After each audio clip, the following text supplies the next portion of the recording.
we never ever compromise our relationship with Allah for anything.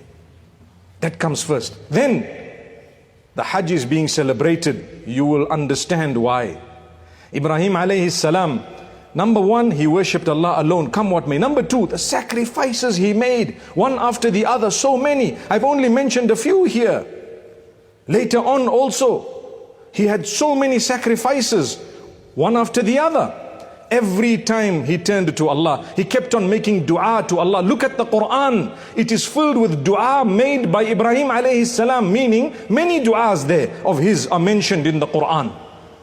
Why such great mention of a man who lived long, long back? Because Allah wants us to learn the lesson. Look at his family members. His wife was left with a child, Hajar and Ismail, in Makkatul Mukarramah. Nothing to eat or drink. What was the conviction? Allah will provide. The wife asks him, Allahu amaraka bihada? Is it really Allah who asked you to do this? Meaning to leave us here in this barren land with no one? And obviously he kept on going. Yes, it was Allah. Some time later, what did they need? Water. Water, root of life. It came gushing from nowhere. My brothers, my sisters, when you are in desperate need of Allah and you are close to Allah and you ask Allah and you continue to ask Allah, it might take not 7 rounds from Safa to Marwa, not 7 days or 7 months, it might take 7 years for you and I. We are not prophets of Allah. But I promise you, when the Zamzam comes gushing, it will gush for a lifetime. I'm talking about in your life and mine. We're talking about sustenance. You will be shocked what Allah's done for you in 7 years. But be patient. Don't lose patience. We are too impatient. You make dua today.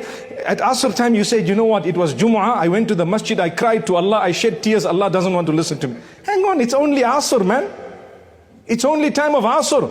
You got to wait 7 months to 7 years. The cycle, sometimes people say it's 7 years. As Muslims, we don't believe that per se, but we do know that it's Allah's timing.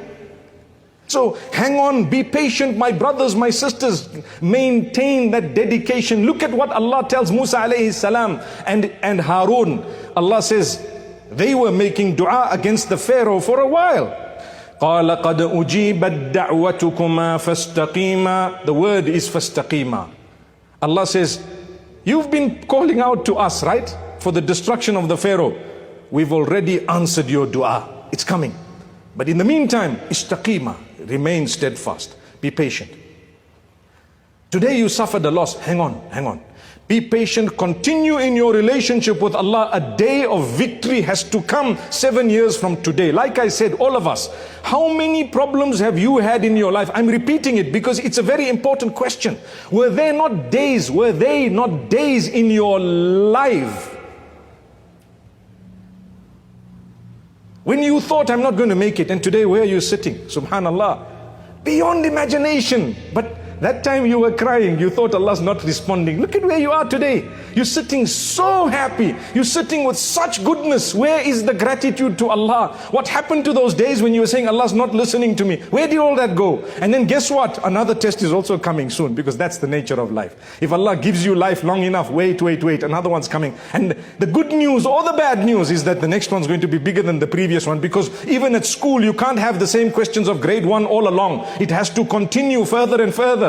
It has to become bigger and bigger. عِظَمُ الْأَجْرِ مَا عِظَمِ الْإِبْتِلَاءِ إِنَّ اللَّهَ إِذَا أَحَبَّ عَبْدًا ابْتَلَاهُ. So many narrations show you the greater the test, the greater the reward. When Allah loves you, He tests you more. He will give you the challenges.